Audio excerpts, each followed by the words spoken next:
ടിപ്പുവിന്റെ ചരിത്ര ശേഷിപ്പുകൾ തേടി പുരാവസ്തു വിഭാഗം പാലക്കാട് തൃത്താലയിലെത്തി. കൂറ്റനാട് പള്ളിക്ക് സമീപമുള്ള കോട്ടയിൽ പുരാവസ്തു വകുപ്പ് ഉദ്യോഗസ്ഥർ പരിശോധന നടത്തി. നിരവധി ചരിത്ര ശേഷിപ്പുകൾ കണ്ടെത്തിയ തൃത്താലയിൽ മ്യൂസിയം യാഥാർത്ഥ്യമാക്കണമെന്നും ആവശ്യമുയരുന്നു.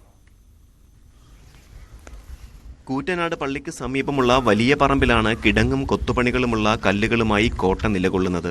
നൂറ്റാണ്ടുകളുടെ പഴക്കം കണക്കാക്കുന്ന നിർമ്മിതികൾ ടിപ്പു സുൽത്താന്റെ പടയോട്ടകാലത്തെ ശേഷിപ്പുകളായാണ് ചരിത്രം പറയുന്നത്.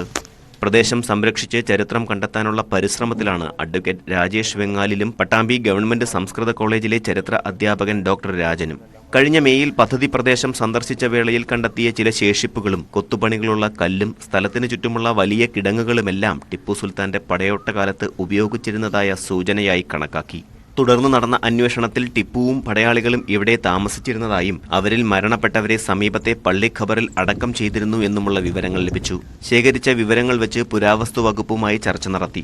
ഇതിന്റെ അടിസ്ഥാനത്തിൽ തൃശൂർ ആർക്കിയോളജിക്കൽ മ്യൂസിയത്തിന്റെ ചാർജുള്ള ആതിര ആർ പിള്ളയുടെ നേതൃത്വത്തിലുള്ള ഉദ്യോഗസ്ഥർ സ്ഥലത്ത് പരിശോധന നടത്തി.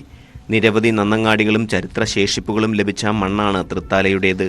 പന്തിരികുല പുരാവൃത്തവും കട്ടിൽമാടവും നിലകൊള്ളുന്ന ഇടമായ തൃത്താലയിലെ ചരിത്ര ശേഷിപ്പുകൾ സംരക്ഷിക്കാൻ വേണ്ട നടപടികൾ ഉണ്ടാകണമെന്നും ആവശ്യമുയരുന്നുണ്ട്. കൂറ്റനാട് വലിയ പള്ളിക്ക് തെക്ക് വശത്തായിട്ടുള്ള ഏകദേശം 1 ഏക്കറിൽ താഴെ ഉള്ള ഭൂമി ചാലിശ്ശേരി പഞ്ചായത്തിന്റെ വില്ലേജിന്റെ പരിധിയിലാണ് വരുന്നത്. കാരണം ടിപ്പു സുൽത്താൻ റോഡ് എന്നെല്ലാം നമ്മൾ കേട്ടിട്ടുണ്ടായിരിക്കും. പ്രധാന പാതക തന്നെ ടിപ്പു ഉണ്ടാക്കിയ പാതകളാണെന്ന് പറയുന്നുണ്ട്. പല സ്ഥലങ്ങളിലും പല ആക്രമണങ്ങളും ടിപ്പു നടത്തിയെന്ന് പറയുന്നുണ്ട്. എന്തായാലും ഇതെല്ലാം നമുക്ക് കൃത്യമായ ഈ വാമൊഴികളല്ലാതെ മറ്റ് ചരിത്രമായ രേഖകൾ വളരെ പരിമിതമാണ്. ചരിത്രശേഷിപ്പുകൾ മ്യൂസിയമായോ മറ്റോ സംരക്ഷിക്കാൻ കഴിഞ്ഞാൽ തൃത്താലയിലെ ടൂറിസം മേഖലയ്ക്കും വലിയ മുതൽക്കൂട്ടാകുമെന്നാണ് പ്രതീക്ഷ. വരും ദിവസങ്ങളിൽ കൂടുതൽ പരിശോധനകളും അന്വേഷണവും നടത്തി ചരിത്ര യാഥാർത്ഥ്യം പുറത്തു കൊണ്ടുവരാനുള്ള ഒരുക്കത്തിലാണ് ചരിത്രാന്വേഷകരും പുരാവസ്തു വകുപ്പ് ഉദ്യോഗസ്ഥരും. ന്യൂസ് 18 പട്ടാമ്പി.